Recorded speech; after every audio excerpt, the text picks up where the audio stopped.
British প্রবর্তিত শাসন ব্যবস্থা এই জালিমদের বিচার সুনিশ্চিত করতে পারবে না। আমার আল্লাহ সুবহানাহু ওয়া তাআলা যেভাবে আবাবিল পাঠিয়ে আব্রাহাকে ধ্বংস করেছে, ঠিক সেভাবে আমার আল্লাহ বাংলার জমিনে আবাবিল পাঠিয়েও সেই সমস্ত জালিমদেরকে বাংলার জমিন থেকে নিশ্চিহ্ন করবে ইনশাআল্লাহ। সুতরাং বাংলার মানুষ ভয় পেয়ে লাভ নাই, আল্লাহর উপর ভরসা রাখো যে আল্লাহ আমাদেরকে সৃষ্টি করেছেন, যে আল্লাহ আমাদেরকে এই পৃথিবীতে থাকার অধিকার দিয়েছেন, সেই আল্লাহ আমার ইজ্জত রক্ষা তিনি করবেন, আমাকে হেফাজত তিনি করবেন। যদি আমার মৃত্যু অবধারিত হয়, পৃথিবীর কোন ফেসিবাদ আমাদেরকে রক্ষা করতে পারবে না। সুতরাং এই সাময়িক সময়ের জন্য, অস্থায়ী এই পৃথিবীতে বেশি দিন বাঁচার জন্য একজন মুমিন এই পৃথিবীতে বেশি দিন বাঁচার লোক আছানি এই পৃথিবীতে তারা বসে থাকে না। তারা সব সময় সর্ব অবস্থায় খালেদ বিন ওয়ালিদ, তারেক বিন জিয়াদ, মোহাম্মদ বিন কাসেমের আদর্শে তারা নিজেদেরকে এমন ভাবে রাজপথে বুক ফেটিয়ে দেয়, যেভাবে আবু সাইদ মুগ্ধরা নিজের জীবন বিসর্জন দিয়ে বাংলার জমিনকে এমন এক স্বাধীনতা তাদেরকে এনে দিয়েছিল যে বাংলার মানুষরা দীর্ঘদিন জালিমদের কবলে ছিল।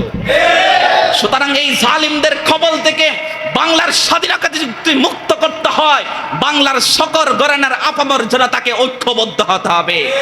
ঐক্যবদ্ধ হয়ে রাজপথে নেমে যেন বাংলার জমিনে আবার কোন জালিমি শাসন এই বাংলার জমিনে যেন না হয়, সেজন্য তাদের বিরুদ্ধে পদক্ষেপ গ্রহণ করতে হবে। যদি এই বাংলার মানুষ তাদের বিরুদ্ধে যদি পদক্ষেপ করতে না পারে, যেভাবে ভারতবর্ষ ইন্ডিয়ার মধ্যে ঢুকে গোটা ভারতবর্ষকে পরাধীন করে রেখেছিল, ঠিক তদ্রূপ সেই ব্রিটিশ পার্লামেন্টকে আরেকটা গোষ্ঠী এবং জাতি বাংলার জমিনে বাংলার মানুষের উপর চবল হয়ে সেই বাংলার 16 কোটি মানুষকে পূর্বের নিয়ে তাদেরকে আবার তারা পরাধীন করবে। আমরা কি পরাধীন হয়ে থাকতে চাই? আমরা কি পরাধীন হয়ে থাকতে চাই? প্রত্যেকের অবস্থান থেকে সোচ্চার হয়ে যান। গজওয়াতুল হিন্দের সময় কিন্তু চলে এসেছে, ভারত পাকিস্তানের যুদ্ধ কিন্তু লেগে গিয়েছে। এখন আর ঘরে বসে থাকার সময় নাই, জীবিত যে কোনো সময়। বর্তমান সময় ভাইরাসের যুগ। এমন ভাইরাস পৃথিবীব্যাপী সৃষ্টি হয়েছে। এমন কিছু ভাইরাস আছে যেটার সমাধান এখনো কোনো বৈজ্ঞানিক তার গবেষণার মাধ্যমে আবিষ্কার করতে পারে নাই। এমন ভয়াল এবং ভয়ানক ভাইরাস থেকে আল্লাহ আমাদেরকে হেফাজত করে রব্বে কারীমের আদেশগুলো মান্য করার সেই সৌভাগ্য দান করেছেন, পাশাপাশি পরিপূর্ণ সুস্থতা দান করেছেন। সেজন্য আমরা আবারও বলি আলহামদুলিল্লাহ। সময় খুবই দ্রুত গতিতে চলছে। আজ থেকে 15 থেকে 20 বছর আগেও মানুষ অপেক্ষা করত ফজর পড়ার পর জোহর কখন হবে, জোহর পড়ার পর আসর কখন হবে। একটা সময় মানুষ বিরক্ত হতো, এই সপ্তাহগুলো এত লম্বা কেন, মাসগুলো এত লম্বা কেন।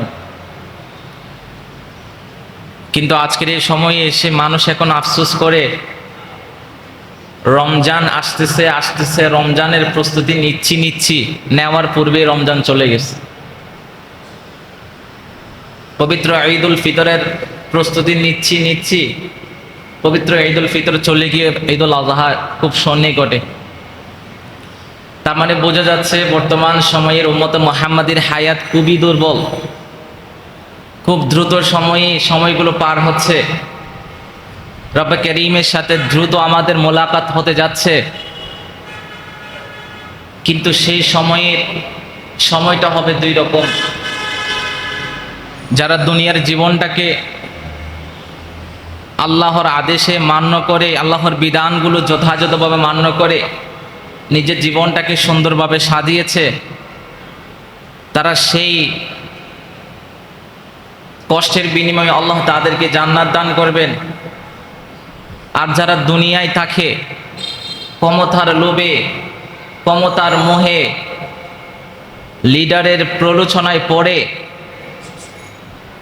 মানুষের অত্যাচারের মধ্যে নিজেকে লিপ্ত করে এভাবে নিজের জীবন অতিবাহিত করবে, সে যে ধর্মের হোক না কেন তার ঠিকানা নিঃসন্দেহে জাহান্নাম। সেজন্য সময় এখন এসেছে, আমরা কি জান্নাতে যাব নাকি জাহান্নামে যাব সেটার সিদ্ধান্ত আমাদের নিতে হবে। সময় এখন আর সেটি নেই। আলেম ওলামারা, পীর মাশায়েকরা মিম্বরে বসে, দরগাহে বসে চিৎকার চেঁচামেচি দিয়ে, হুঙ্কার দিয়ে অমুক দল ছাড়েন, অমুক দল করেন, অমুক দলের নেতাগিরি ছাড়েন, অমুক দলে যুক্ত হন, এইসব বলার সময় এখন আর নাই। কারণ যারা এই সমস্ত বিষয়গুলো বলে উম্মাহকে সতর্ক করেছেন, দিন শেষে কারাবন্দী তারাই হয়েছে। সাময়িক সময়ের জন্য তারা কারাবন্দী হলেও আল্লাহর চোখে তারা সফল। কিন্তু যারা নিজেদেরকে চিরস্থায়ীভাবে সফল মনে করেছে, আল্লাহ সুবহানাহু ওয়া তাআলা তাদের দুনিয়াবী জীবন এবং আখিরাতি জীবন উভয়কে ধ্বংস করে দিয়েছে। সুতরাং আল্লাহ আমাদেরকে ব্রেন দিয়েছেন, মগজ দিয়েছেন। এই ব্রেন দিয়ে, এই মগজ দিয়ে আমাদেরকে সিদ্ধান্ত নিতে হবে আমি কোন পথে যাব।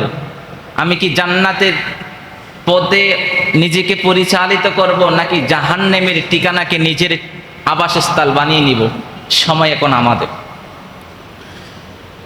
সুতরাং আমরা সকলে জানি আমাদের পূর্বে এমন কিছু জাতি গত হয়েছে, বিলুপ্ত হয়েছে, যাদের মৃত্যু স্বাভাবিক ছিল না।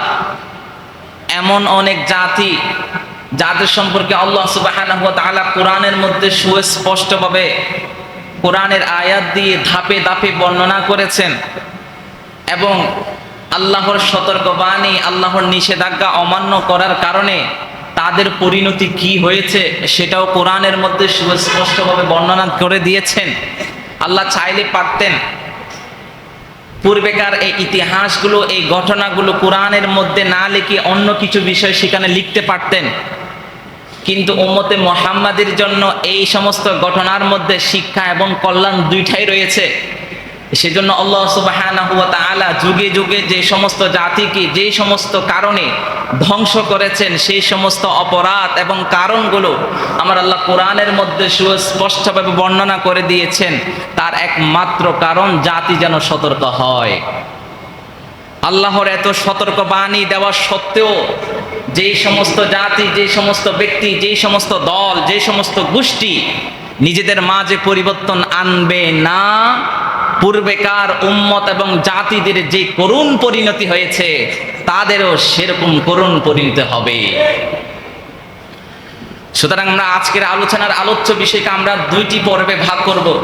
চেষ্টা করব একটি পর্বের মধ্যে পুরোটাই শেষ করার জন্য, কিন্তু সময়ের স্বল্পতার কারণে মনে হয় না দুইটি পর্ব ছাড়া এটা শেষ করা যাবে। আমরা সকলে জানি পৃথিবীতে এমন 6টি জাতি এই পৃথিবী থেকে বিলুপ্ত হয়েছে, যাদের মৃত্যু স্বাভাবিক না, অস্বাভাবিকভাবে যাদের মৃত্যু হয়েছে। এমন 6টি জাতি সম্পর্কে আমার আল্লাহ সুবহানাহু ওয়া তাআলা কোরআনের মধ্যে সুস্পষ্টভাবে বর্ণনা করেছেন। সেই 6টি জাতির মধ্যে একটি জাতির নাম হলো কওমে নূহ।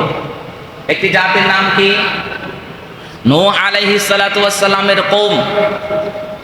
আমরা সকলে জানি আদম আলাইহিস সালাতু ওয়াস সালাম থেকে নূহ আলাইহিস সালাতু ওয়াস সালাম পর্যন্ত শিরকের কোনো প্রচলন ছিল না। আল্লাহর একাত্মবাদের সাথে সম্পৃক্ততা, আল্লাহর একাত্মবাদের সাথে অন্য কোনো সৃষ্টি কিংবা বস্তু সম্পৃক্ততার কোনো চিহ্ন হযরত আদম আলাইহিস সালাতু ওয়াস সালাম থেকে নূহ আলাইহিস সালাতু ওয়াস সালামের এই সময়ের মধ্যে ছিল না। তাহলে সর্বপ্রথম শিরকের যে প্রচলন, সেই প্রচলনটা শুরু হয়েছে নূহ আলাইহিস সালাতু ওয়াস সালাম এর সময়কাল থেকে।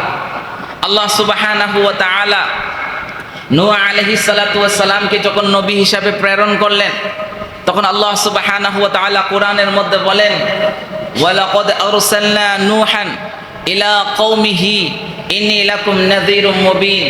আমার আল্লাহ সুবহানাহু ওয়া তাআলা বললেন, আমি নিশ্চয়ই নূহ নবীকে তার সম্প্রদায়ের নিকট পাঠিয়েছিলাম, ইন্নী লাকুম নাযীরুম মুবিন।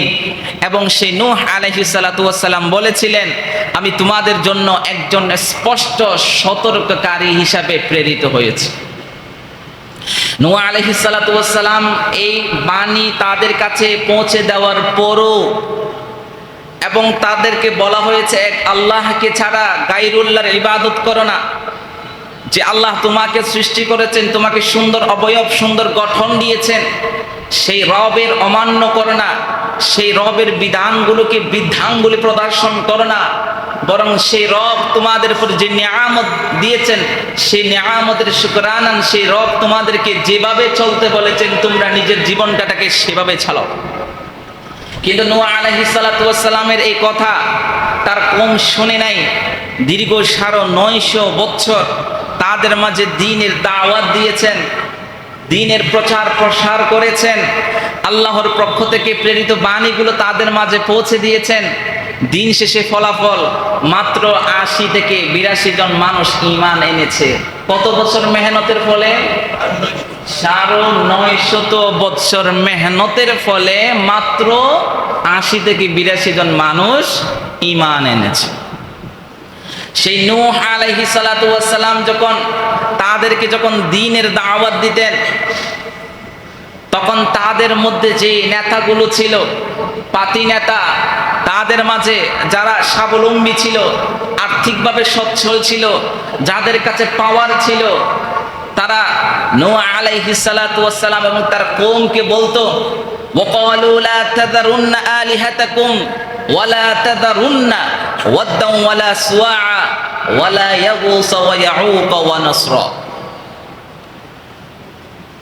অর্থাৎ সেই সমস্ত নূহ আলাইহিস সালাতু ওয়াস সালামের কওম, তাদের মধ্যে যারা নেতা ছিল, লিডার ছিল, তারা তাদের যে উত্তরসূরি আছে তাদের মতাদর্শ যারা পালন করত, অনুসরণ করত, এবং তাদের দলের তাদের কওমের গোষ্ঠীদেরকে তারা বলতো, ওয়াকালু লা তাযারুন্না আলিহাতাকুম, যেই সমস্ত মূর্তিগুলোকে তোমরা নিজেদের খোদা হিসাবে গ্রহণ করেছো তাকে তোমরা ছেড়ো না।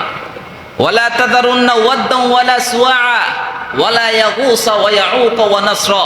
নূহ আলাইহিস সালাতু ওয়াস সালামের পূর্বে 5 জন বড় বড় আল্লাহ ওয়ালা ছিলেন, যে আল্লাহ ওয়ালাদেরকে তাদের মাঝে স্মরণীয় করে রাখার জন্য, তাদের মাঝে স্মরণীয় করে রাখার জন্য তাদের নামে মূর্তি বানানো হয়েছিল। যেই মূর্তির প্রচলন সেখান থেকে শুরু হয়েছে, যেটি শয়তানের প্ররোচনার মাধ্যমে নূহ আলাইহিস সালাতু ওয়াস সালাম এই 5 জন আল্লাহ ওয়ালা ব্যক্তিদের মূর্তি বানানোর মাধ্যমে গোটা উম্মাহকে তারা গুমরাহ করেছেন, পথভ্রষ্ট করেছেন। এবং সেই সমস্ত যে 5 জন ব্যক্তির মূর্তি তারা বানিয়েছিলেন, সেই 5 জন ব্যক্তি সম্পর্কে আমার আল্লাহ তাদের নাম সুস্পষ্টভাবে কোরআনের মধ্যে বলেন, ওয়ালা সুওয়া ওয়ালা ইয়াগুস ওয়া ইয়াউক ওয়া নাসরা। আল্লাহ সুবহানাহু ওয়া তাআলা তাদের সেই সমস্ত কথাগুলোকে কোরআনের ভাষায় সুস্পষ্টভাবে বলেন, ওয়ালা তাযারুন্না, এবং তোমরা ত্যাগ করো না, উপাস্য হিসাবে তোমরা ছেড়ে দিও না, ওয়ালা সুওয়া ওয়াদ্দান ওয়ালা সুওয়া ওয়াদ সুওয়া ইয়াগুস ইয়াউক এবং নসরকে। কয়জন? এই 5 জন ব্যক্তির পূজা করা থেকেও তোমরা নিজেদেরকে বিরত রেখো না। যখন তারা দিনের পর দিন তাদের অবদ্ধতা যখন বেড়েই চলছিল, শিরকে সর্বোচ্চ স্তরে যখন তারা পৌঁছে গিয়েছিল, এবং তাদের অবদ্ধতা সম্পর্কেও আমার আল্লাহ সুবহানাহু ওয়া তাআলা কোরআনের মধ্যে বলেন, ওয়া ইন্নী কুল্লামা দাআউতুহুম লিতাগফিরা লাহুম জাআলু আসাবিআহুম ফি আযানিহিম ওয়াস্তাওসাউ সিয়াবাহুম ওয়া আসরু ওয়াস্তাকবারু ইস্তিকবারা। আমার আল্লাহ সুবহানাহু ওয়া তাআলা নূহ আলাইহিস সালাতু ওয়াস সালামের এই বাণীগুলো সুস্পষ্টভাবে কোরআনের বাণীর মাধ্যমে তিনি কনভার্ট করে গোটা উম্মতে মুহাম্মাদের জন্য যে শিক্ষা এই আয়াতের মধ্যে রেখেছেন, আমার আল্লাহ সুবহানাহু ওয়া তাআলা বললেন, ওয়া ইন্নী কুল্লামা দাআউতুহুম লিতাগফিরা লাহুম। নূহ আলাইহিস সালাতু ওয়াস সালাম যখন তাদেরকে ডাকতেন যেন তিনি তাদেরকে ক্ষমা করে দেন, জাআলু আসাবিআহুম ফি আযানিহিম, সেই সমস্ত নূহ আলাইহিস সালাতু ওয়াস সালামের কওম যারা আল্লাহকে এক বলে মানত না, সর্ব অবস্থায় শিরকের মধ্যে লিপ্ত থাকতো, তারা কানের মধ্যে বৃদ্ধা আঙ্গুল ঢুকিয়ে দিত যে না, নূর কথা আমরা শুনবো না, তুমি যা বলতেছো এগুলো কোনো ভিত্তিহীন কথা। নূহ আলাইহিস সালাতু ওয়াস সালাম যখন তাদেরকে দাওয়াত দিতেন, তখন তারা আঙ্গুল কানের মধ্যে কি ঢুকিয়ে দিতেন? আঙ্গুল ঢুকিয়ে দিয়ে দিতেন।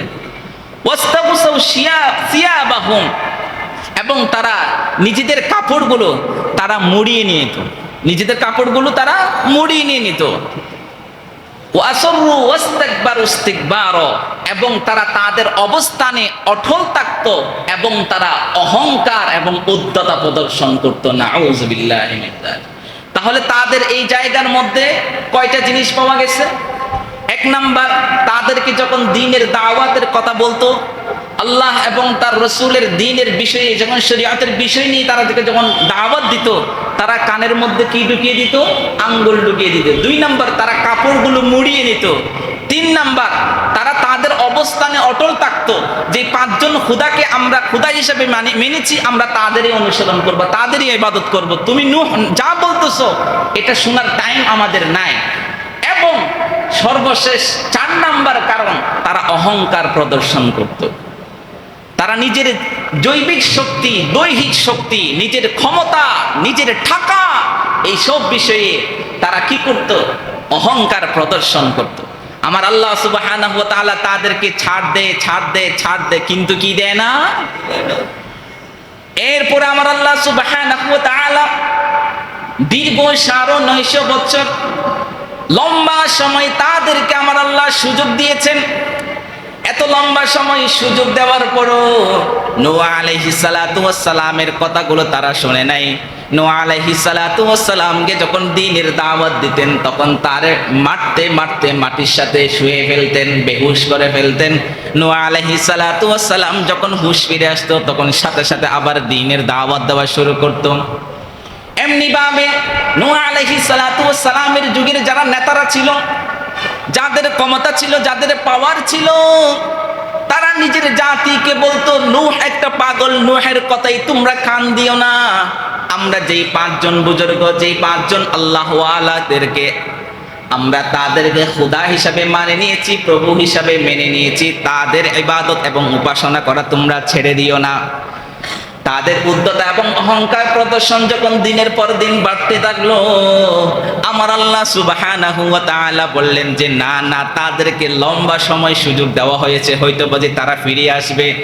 কিন্তু দেখছে যে না, তারা ফিরে আসছে না, বরং তারা তাদের কার্যক্রম দিনের পর দিন তারা সীমা লঙ্ঘন করে যাচ্ছে, অহংকার করে যাচ্ছে, অত্যাচার করে যাচ্ছে, শিরকে কার্যকলাপের মধ্যে আরো বেশি বেশি লিপ্ত হয়ে যাচ্ছে।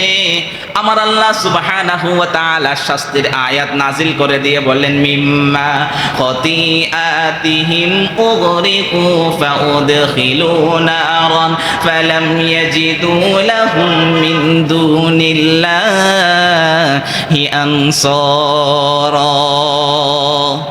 আমার আল্লাহ সুবহানাহু ওয়া তাআলা তাদেরকে এমন প্লাবনের মধ্যে নিমজ্জিত করলেন, দিনের পর দিন আমার আল্লাহর পক্ষ থেকে বিভিন্ন সময়ে তাদেরকে যে ওয়ার্নিং গুলো এসেছে, সেই ওয়ার্নিং গুলো তারা দিনের পর দিন অমান্য করেছে। এক পর্যায়ে তারা এমন অপরাধ এবং অবাধ্যতার মধ্যে লিপ্ত হয়েছে, তাদের অপরাধ এবং অবাধ্যতার মাত্রা যখন বিশাল আকারে ছড়িয়ে পড়েছে, আমার আল্লাহ সুবহানাহু ওয়া তাআলা এমন এক প্লাবন দিয়ে তাদেরকে ধ্বংস করে দিয়েছেন। ফালাম ইয়াজিদু লাহুম মিন দুনিল্লাহি আনসারা, যে প্লাবন থেকে বাঁচানোর মতো একমাত্র আল্লাহ ছাড়া আর তারা কাউকে খুঁজে পায় নাই। এখান থেকে শিক্ষা নিতে হবে, যারা ক্ষমতা পেয়ে, যারা আর্থিক সচ্ছলতা পেয়ে, যারা দিনের পর দিন মানুষের উপর, গরিবের উপর অত্যাচার করে যাচ্ছে, আমার আল্লাহ সুবহানাহু ওয়া তাআলা বললেন, আমি আল্লাহ কওমে নূহের মতো তোমাদেরকে ছাড় দিই। যখন আমি আল্লাহ তোমাদেরকে পাকড়াও করব, সেদিন আমি আল্লাহ ছাড়া তোমাদেরকে আমার সেই আযাব থেকে কেউ রেহাই এবং রক্ষা করতে পারবে না। তাহলে নূহ আলাইহিস সালাতু ওয়াস সালামের কওম এভাবে বিলুপ্ত হয়। এই মৃত্যু কি স্বাভাবিক মৃত্যু নাকি অস্বাভাবিক মৃত্যু? অস্বাভাবিক মৃত্যু।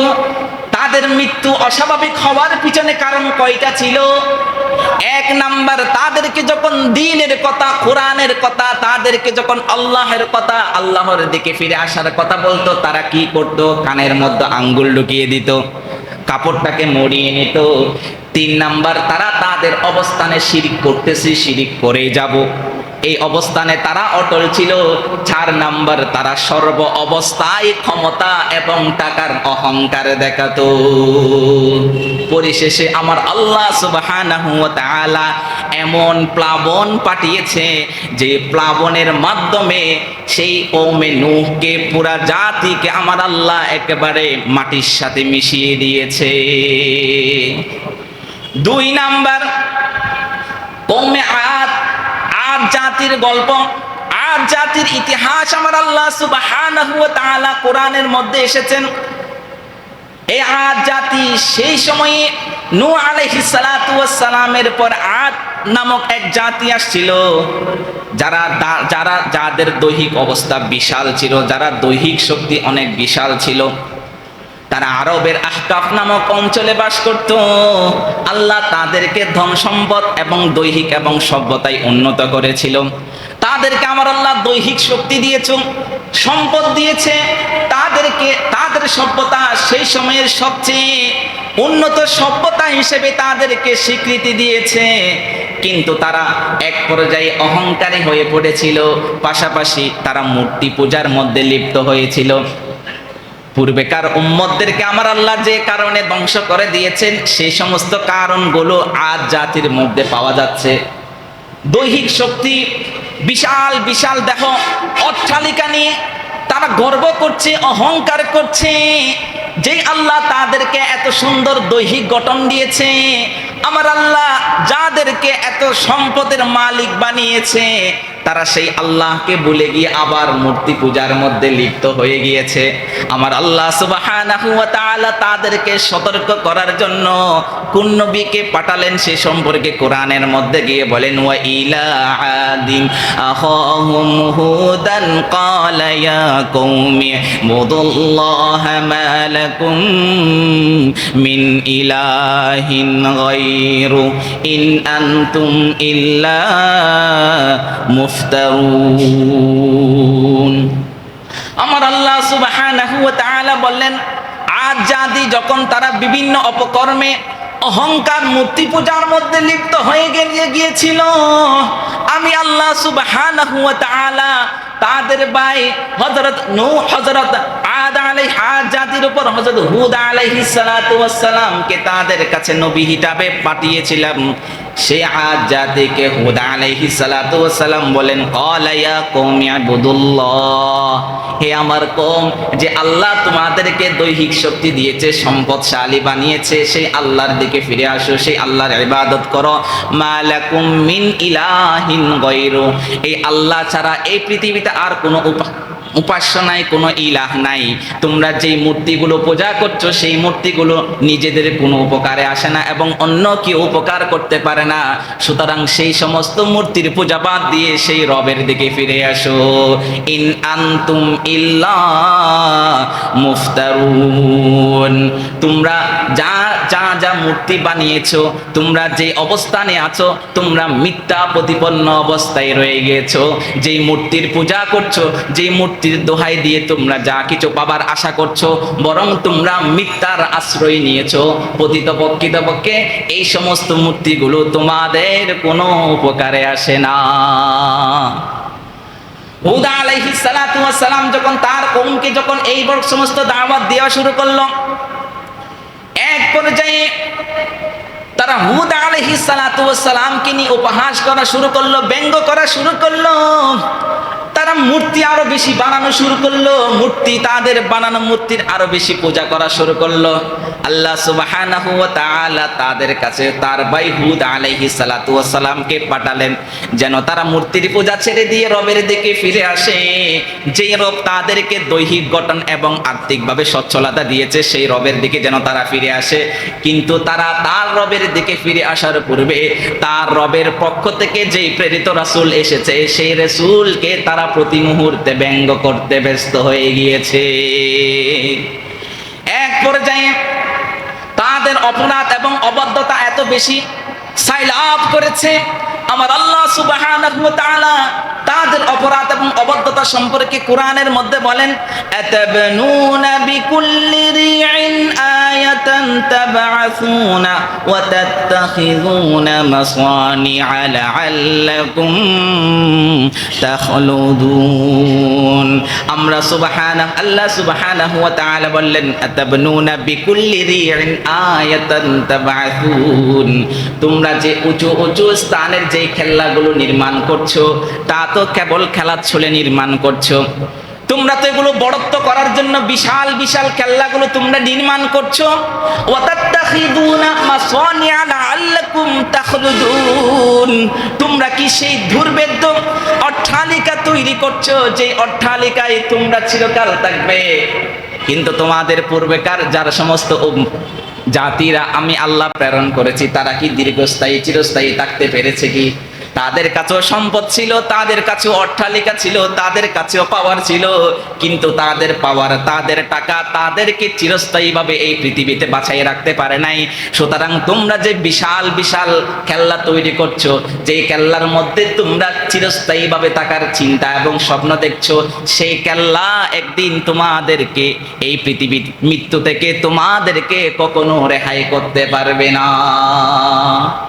وَإِذَا بَطَشْتُمْ بَطَشْتُمْ جَبَّارِينَ, আর যখন তোমরা দুনিয়ার মধ্যে এলাকার মধ্যে জনগণের মধ্যে যখন আঘাত আনো, বিশৃঙ্খলা সৃষ্টি করো, আর এই আঘাত তোমরা জোর জবরদস্তি করে মানুষের মাঝে জোর জবরদস্তি করে তোমরা আঘাত নিয়ে আসো। আমরা এই বিষয়গুলো এই দৃশ্যগুলো আমরা এখন দেখতে পাই। সমাজের মাঝে অরাজকতা সৃষ্টি করার জন্য বিভিন্ন জায়গার মধ্যে বোমবিং করা হয়, বিভিন্ন জায়গার মধ্যে অসহায় মানুষদেরকে গুলি করে মেরে ফেলা হয়, বিভিন্ন জায়গার মধ্যে মানুষকে গুম করে হত্যা করে তাদের লাশ নদীর মধ্যে ভাসিয়ে দেওয়া হয়। আমার আল্লাহ সুবহানাহু ওয়া তাআলা বললেন, যারা দুনিয়ার মধ্যে বর্তমান সময়ে এই সমস্ত কাজের মধ্যে লিপ্ত তাদের এই কাজটা কাদের সাথে মিলে গেছে? কওমে আদের সাথে মিলে গেছে। তাদের অবাধ্যতা তাদের সীমা লঙ্ঘন যখন এভাবে ছড়িয়ে পড়ল, এবার আমার আল্লাহ সুবহানাহু ওয়া তাআলা তাদেরকে একাধিকবার ওয়ার্ন করেছিলেন, তাদেরকে একাধিকবার সতর্ক করেছিলেন। তাদের ভাই হুদ আলাইহিস সালাতু ওয়াস সালামকে প্রেরণ করেছিলেন, ও আদ জাতি, তোমরা যে দাম্ভিকতা, যে অহংকার, যেই দৈহিক শক্তি এবং অট্টালিকা নিয়ে গর্ব করছো, একটা সময় আসবে এই অট্টালিকা এই দৈহিক শক্তি তোমাদেরকে রেহাই করতে পারবে না। যখন তাদের অবাধ্যতা সীমালঙ্ঘন যখন মাত্রাতিরিক্ত ছড়িয়ে পড়ল, আমার আল্লাহ সুবহানাহু ওয়া তাআলা আল্লাহর পক্ষ থেকে তাদের প্রতি আযাব পাঠিয়ে দিলেন। আমার আল্লাহ সুবহানাহু ওয়া তাআলা বললেন, ফাআরসালনা আলাইহিম রিহান সারসারান ফি আইয়ামিন নাহিসাদ লানুযীকাহুম আযাবাল খিজি ফিল হায়াতিদ দুনিয়া। আল্লাহু আকবার। পূর্বেকার জাতিকে আমার আল্লাহ কিভাবে কিভাবে কত সুযোগ দিয়েছেন এবং কিভাবে কিভাবে ধ্বংস করেছেন, প্রত্যেকটা বিষয় কোরআনের মধ্যে সুস্পষ্টভাবে বর্ণনা করেছেন। এজন্য আমার আল্লাহ বলেছিলেন, আফালা ইয়াতাদাব্বারুনাল কুরআন আম আলা কুলুবিন আফকালুহা, তোমাদের কি হয়েছে? তোমরা কেন কোরআন ধরছো না? কেন তোমরা কোরআন নিয়ে গবেষণা করছো না? তোমাদের রূহ, তোমাদের কলবের মধ্যে কি জং ধরেছে? আল্লাহ এই কথাগুলো কেন বলেছে? এই কথাগুলো এই জন্যই বলেছেন, যদি উম্মতে মুহাম্মাদি কোরআন হাতে নেই, এই সমস্ত বিষয়গুলো তারা পড়বে, ইতিহাসগুলো তারা পড়বে, এই ইতিহাসগুলো তারা পড়লে তাদের দ্বারা কখনো চাঁদাবাজি হবে না, তাদের দ্বারা কখনো ধর্ষণ হবে না, তাদের দ্বারা কখনো সমাজের লুটপাট, অবাধ্যতা, দুনিয়ার যত কেলেঙ্কারি তাদের দ্বারা হবে না। আর এগুলো আমরা পড়বো না, কারণ কোরআনের এই বাণীগুলো আমরা পড়লে তো আমরা চাঁদাবাজি করতে পারবো না, এই বাণীগুলো পড়লে তো আমরা ধর্ষণ করতে পারবো না, এই বাণীগুলো পড়লে তো আমরা ক্ষমতায় চেয়ারে বসে ক্ষমতার অপব্যবহার করতে পারবো না, এই কোরআনের এই বাণীগুলো পড়লে তো আমরা গুম খুন হত্যার এই সমস্ত কাজগুলোর সাথে নিজেকে জড়াতে পারবো না। এজন্য আমার আল্লাহ সুবহানাহু ওয়া তাআলা সেই সমস্ত উম্মত মুহাম্মাদের সেই সমস্ত জালেমদেরকে উদ্দেশ্য করে পূর্বেকার উম্মতদেরকে আমার আল্লাহ যেভাবে তাদের আযাব দিয়ে ধ্বংস করে দিয়েছেন, আমার আল্লাহ সেখান থেকে শিক্ষা নিতে বলেছেন। যে আজ জাতি যাদের দৈহিক অবস্থান ছিল হাদিসের ভাষায় এক একজনের দৈহিক অবস্থা লম্বাই তারা ছিল 200 হাত 400 হাত লম্বাই ছিল। আজ জাতিদের দৈহিক গঠন ছিল হাদিসের ভাষা অনুযায়ী, কোন মতামতের মধ্যে আছে তাদের দৈহিক লম্বা ছিল 200 হাত, আবার কিছু কিছু বর্ণনা মতে আছে 60 হাত লম্বা। আমি আর আপনি কত হাত? 3.5 হাত। 60 হাত 200 হাত সেই সময়ের সেই যুগের মানুষগুলো এত লম্বা ছিল। আটলান্টিক মহাসাগর বঙ্গোপসাগরে যদি তাদেরকে নামিয়ে দেওয়া হয় তাদের হাঁটু পরিমাণ পানি হবে। এরকম লম্বা মানুষ, তারা তাদের দৈহিক শক্তি নিয়ে তারা অহংকার করত, বিশাল তারা অট্টালিকা তারা সেখানে বানাতো। সেই অট্টালিকা কি তাদের কোনো কাজে আসছে? আমার আল্লাহ সুবহানাহু ওয়া তাআলা বললেন, ফাআরসালনা আলাইহিম রিহান সারসারান ফি আইয়ামিন হিসাদ লানুযীকাহুম আযাবাল খিজি ফিল হায়াতিদ দুনিয়া। আমার আল্লাহ সুবহানাহু ওয়া তাআলা বললেন, আমি আল্লাহ সুবহানাহু ওয়া তাআলা সেই আদ জাতির উপর প্রচন্ড এখন বিকট এক বায়ু তাদের কাছে আমি প্রেরণ করেছি, এমন ঝড়, এমন আল্লাহ তাদের মাঝে প্রেরণ করেছি যে বাতাস কি ছিল, প্রায় 7 রাত এবং 8 দিন ধরে ছিল। যে আযাব আমার আল্লাহ আসমান থেকে তাদের উপর পাঠিয়েছিল, সেই আযাব যেটাকে ঝঞ্ঝা বায়ু বলা হয়, প্রবল বেগে যে বাতাস, সেই বাতাস আল্লাহ সুবহানাহু ওয়া তাআলা আসমান থেকে পাঠালেন। যে প্রবল বাতাসের সময়সীমা ছিল 7 রাত 8 দিন। কত? 7 রাত 8 দিন ছিল। লানুযীকাহুম আযাবাল খিজি ফিল হায়াতিদ দুনিয়া। জাতি আমি তাদের পার্থিব জীবনে তাদের শাস্তি আস্বাদন করাই। এটা ছিল তাদের পার্থিব জীবনের শাস্তি। কেন? কারণ তারা সেই সময় মূর্তি পূজা করত, সেই সময় তারা অহংকার প্রদর্শন করত, তাদের দৈহিক শক্তি নিয়ে তারা গর্ব করত, বিশাল অট্টালিকা বানাতো। কিন্তু যে আল্লাহ তাদেরকে এত শক্তি দিয়েছেন, এত প্রাচুর্য দিয়েছেন, সে আল্লাহকে তারা ভুল বুঝতো, সে আল্লাহর ইবাদত ছেড়ে তারা কিছু মূর্তির পূজা করত। আমার আল্লাহ সুবহানাহু ওয়া তাআলা আসমান থেকে এমন ঝঞ্ঝা বাতাস, এমন প্রবল আকারের বাতাস তাদের কাছে প্রেরণ করেছেন। ওয়ালা আযাবুল আখিরাতি আখজা ওয়া হুম লা ইউনসারুন। এবং পরকালের শাস্তি তো আরো লাঞ্ছনাকর, এবং তারা সাহায্য প্রাপ্ত হবে না সেদিন। আমার আল্লাহ সুবহানাহু ওয়া তাআলা 7 রাত 8 দিনের যে প্রবল বাতাস, সেই প্রবল বাতাস হুদ আলাইহিস সালাতু ওয়াস সালামের জাতি আদ জাতির কাছে প্রেরণ করে তাদের পুরা বস্তি শহর সবগুলো উলট পালট করে দিয়ে তারা সেখানে মৃত অবস্থায় পড়ে আছে। আমার আল্লাহ বলেন, লানুযীকান্নাহুম বিল আযাবিল হায়াতিদ দুনিয়া। এই শাস্তি হলো তাদের পার্থিব জীবনের আস্বাদন করা শাস্তি। ওয়ালা নুযীকান্নাহুম ওয়ালা আযাবুল আখিরাতি আখদা। আর কিয়ামতের দিন, ইহকাল না পরকালে এর চেয়ে লাঞ্ছনাকর শাস্তি তাদের জন্য অপেক্ষা করছে। নাউযু বিল্লাহি মিন যালিক ওয়া হুম লা ইউনসারুন। সেদিন সেই শাস্তি থেকে রক্ষা করার জন্য তাদের কোনো প্রভু, তাদের কোনো মূর্তি, তাদের কোনো বন্ধু, তাদের কোনো ক্ষমতা, তাদের কোনো টাকা পয়সা সেদিন কাজে আসবে না। এরপরে আল্লাহ সুবহানাহু ওয়া তাআলা অপর আয়াতের মধ্যে বলেন, তুদাম্মিরু কুল্লা শাইইন বিআমরি রাব্বিহা ফাআসবাহু লা ইউরা ইল্লা মাসাকিনুহুম কাযালিকা নাজজিল কওমাল মুজরিমিন। আমার আল্লাহ সুবহানাহু ওয়া তাআলা যে 7 রাত 8 দিন যে প্রবল বাতাস পাঠিয়েছিল, যেই বাতাসের মাধ্যমে তাদের শহরগুলো উলট পালট করে দিয়েছিল, উলট পালট করার পর তাদের পরিস্থিতি এবং কেমন ছিল সেটাও কোরআনের মধ্যে বললেন, তুদাম্মিরু কুল্লা শাইইন বিআমরি রাব্বিহা। যেই বাতাস আল্লাহর পক্ষ থেকে এসেছিল সেই বাতাস তাদের সব কিছু ধ্বংস করে দিয়েছে। فأصبحوا لا يرى إلا مساكنهم, ফলে তারা এমন ভাবে হয়ে গেল যে, এমন ভাবে তাদের অবস্থা এমন হয়ে গেল যে কেবল তাদের ঘরবাড়ি ছাড়া আর কোনো কিছু দৃশ্যমান নাই। তাদের অবস্থা, করুণ অবস্থা এমন হলো, শুধু তাদের ঘরবাড়ি যেগুলো ভেঙে পড়ে আছে, উলট পালট হয়ে আছে, এগুলো ছাড়া আর কিছু দেখা যাচ্ছে না।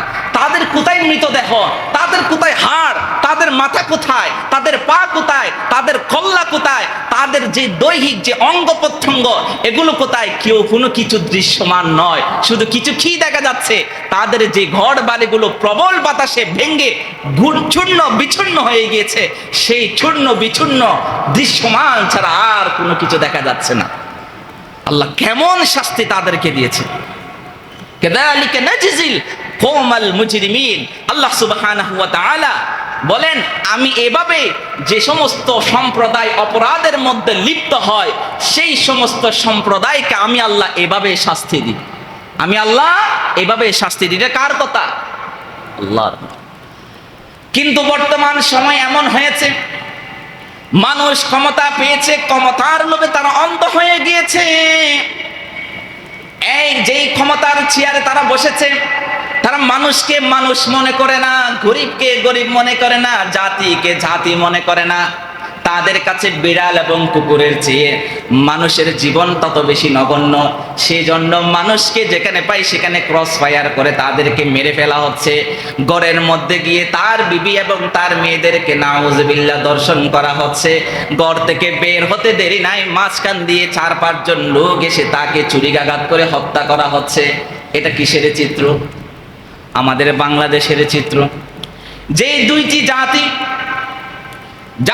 যাদের দৈহিক গঠন ছিল, দৈহিক শক্তি ছিল, আর্থিকভাবে সচ্ছল ছিল, ক্ষমতা ছিল, এই ক্ষমতার বড়াই করেছিল, দাপট দেখিয়েছিল, অহংকার প্রদর্শন করেছিল, চেয়ারের গরম দেখিয়েছিল, আমার আল্লাহ সুবহানাহু ওয়া তাআলা তাদের কিন্তু এমন ভাবে শায়েস্তা করেছেন, এমন ভাবে তাদেরকে এমন শাস্তি দিয়েছেন যে শাস্তির মাধ্যমে তাদের কোনো স্বাভাবিক মৃত্যু হয় নাই, বরং এমন মৃত্যু তাদের কপালে জুটেছিল যে তাদের নিজের দেহ এবং অস্তিত্ব এই পৃথিবী খুঁজে পায় নাই।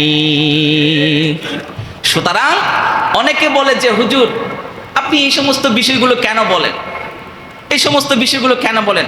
বা আমাদের বড় বড় আলেমরা, আকাবিররা যখন এই যে কিছু জাতি যখন পথভ্রষ্ট হয়, শয়তানের প্ররোচনায় লিপ্ত হয়ে যখন নিজেকে কুকর্মের মধ্যে যখন লিপ্ত করে, তখন বিভিন্ন মিম্বর থেকে, বিভিন্ন সভা অনুষ্ঠান থেকে, সেমিনার থেকে তাদেরকে ওয়ার্ন করা হয়, সতর্ক করা হয় যে আল্লাহ আপনাকে সৃষ্টি করেছেন, যে আল্লাহ আপনাকে চেয়ার দিয়েছেন সসম্মানে, সে আল্লাহ আপনাকে সে চেয়ার থেকে, সেই গদি থেকে গাঁড় ধাক্কা দিয়ে বের করতে নামাতো আমার আল্লাহর এক মুহূর্ত দ্বিধা করবেন। কিন্তু আল্লাহ রাসূল সাল্লাল্লাহু আলাইহি ওয়াসাল্লামের যে উম্মাহ, আল্লাহ রাসূল সাল্লাল্লাহু আলাইহি ওয়াসাল্লামের কারণে যে তিনি আল্লাহর কাছে দোয়া করেছেন, ইয়া আল্লাহ পূর্বেকার উম্মতদেরকে যেভাবে লাঞ্ছিত করেছেন সেভাবে আপনি আমার উম্মতদেরকে লাঞ্ছিত করেন। মুসা আলাইহিস সালাতু ওয়াস সালামের কওমকে যেভাবে লাঞ্ছিত করেছেন আমার উম্মতদেরকে সেভাবে লাঞ্ছিত করেন না। আল্লাহ রাসূল সাল্লাল্লাহু আলাইহি ওয়াসাল্লাম যদি উম্মতে মুহাম্মাদের জন্য যদি এরকম যদি দোয়া করে না যেতেন, তাহলে পূর্বেকার কওমে নূহ, কওমে আদ, সামুদ জাতি, কওমে লূত জাতির যেই দশা হয়েছে বাংলার মুসলমানদের সেই করুণ পরিণতি তাদের হতো। আল্লাহ সুবহানাহু ওয়া তাআলা বললেন, ওয়ালা তারকানু ইলাল্লাযীনা যালামু ফাতামাসসাকুমুন নার ওয়ামা লাকুম মিন দুনিল্লাহি মিন আউলিয়া সুম্মা লা তুনসারুন। আল্লাহ সুবহানাহু ওয়া তাআলা বললেন, ওয়ালা তারকানু ইলাল্লাযীনা যালামু, তোমরা জালেমদের, যারা দুনিয়ার মধ্যে ফাসাদ সৃষ্টি করে, অত্যাচার সৃষ্টি করে, যারা দুনিয়ার মধ্যে মানুষের উপর জুলুম করে, যারা দিনের পর দিন লাশ গুম করে, যারা দিনের পর দিন আমার ভাইদের লাশ পুড়িয়ে ফেলে, সেই সমস্ত জালেমদের পক্ষ হয়ে তোমরা কথা বলো না। ওয়ালা তারকানু ইলাল্লাযীনা যালামু ফাতামাসসাকুমুন নার, যেই সমস্ত জাতি, যেই সমস্ত সংগঠন, যেই সমস্ত ব্যক্তি সেই সমস্ত জালিমদের পক্ষ হয়ে কথা বলবে, সেই সমস্ত জালিমদের কুকর্মগুলো চোখ নাড়া দিয়ে, সেই সমস্ত জালিমদের কুকর্মগুলো আড়ার করে তাদের পক্ষ হয়ে কথা বলবে, ফাতামাসসাকুমুন নার, তোমাদেরকেও আমি আল্লাহ সেই আগুনে তোমাদেরকে আমি আল্লাহ স্পর্শ করাবো।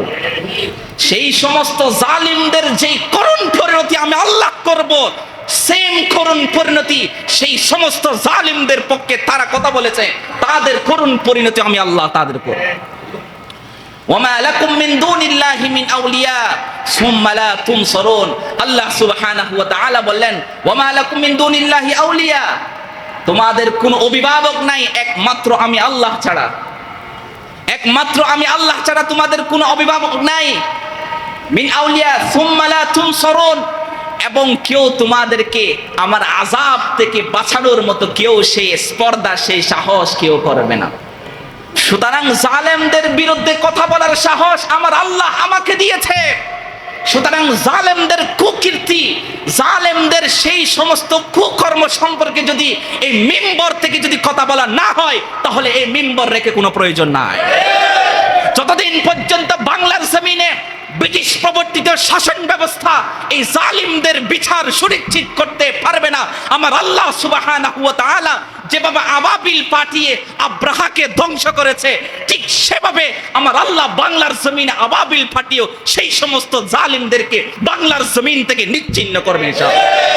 সুতরাং বাংলার মানুষ ভয় পেয়ে লাভ নাই, আল্লাহর উপর ভরসা রাখো, যে আল্লাহ আমাদেরকে সৃষ্টি করেছেন, যে আল্লাহ আমাদেরকে এই পৃথিবীতে থাকার অধিকার দিয়েছেন, সেই আল্লাহ আমার ইজ্জত রক্ষা তিনি করবেন, আমাকে হেফাজত তিনি করবেন। যদি আমার মৃত্যু অবধারিত হয়, পৃথিবীর কোন ফেসিবাদ আমাদেরকে রক্ষা করতে পারবে না। সুতরাং এই সাময়িক সময়ের জন্য, অস্থায়ী এই পৃথিবীতে বেশি দিন বাঁচার জন্য, একজন মুমিন এই পৃথিবীতে বেশি দিন বাঁচার লোভ আছানি এই পৃথিবীতে তারা বসে থাকে না। তারা সব সময় সর্ব অবস্থায় খালিদ বিন ওয়ালিদ, তারেক বিন জিয়াদ, মুহাম্মদ বিন কাসিমের আদর্শে তারা নিজেদেরকে এমন ভাবে রাজপথে বুক ফেটিয়ে দেয়, যেভাবে আবু সাইদ মুগ্ধরা নিজের জীবন বিসর্জন দিয়ে বাংলার জমিনকে এমন এক স্বাধীনতা তাদেরকে এনে দিয়েছিল, যে বাংলার মানুষরা দীর্ঘদিন জালিমদের কবলে ছিল। সুতরাং এই জালিমদের কবল থেকে বাংলার স্বাধীনতা যদি মুক্ত করতে হয়, বাংলার সকল ঘরানার আপামর জনতাকে ঐক্যবদ্ধ হতে হবে। ঐক্যবদ্ধ হয়ে রাজপথে নেমে যেন বাংলার জমিনে আবার কোন জালিমি শাসন এই বাংলার জমিনে যেন না হয়, সেজন্য তাদের বিরুদ্ধে পদক্ষেপ গ্রহণ করতে হবে। যদি এই বাংলার মানুষ তাদের বিরুদ্ধে যদি পদক্ষেপ করতে না পারে, যেভাবে ভারতবর্ষ ইন্ডিয়ার মধ্যে ঢুকে গোটা ভারতবর্ষকে পরাধীন করে রেখেছিল, ঠিক তদ্রূপ সেই ব্রিটিশ পার্লামেন্টকে আরেকটা গোষ্ঠী এবং জাতি বাংলার জমিনে বাংলার মানুষের উপর চপল হয়ে সেই বাংলার 16 কোটি মানুষকে পূর্বের নিয়ে তাদেরকে আবার তারা পরাধীন করবে। আমরা কি পরাধীন হয়ে থাকতে চাই? আমরা কি পরাধীন হয়ে থাকতে চাই? প্রত্যেকের অবস্থান থেকে সোচ্চার হয়ে যান। গজওয়াতুল হিন্দের সময় কিন্তু চলে এসেছে, ভারত পাকিস্তানের যুদ্ধ কিন্তু লেগে গিয়েছে।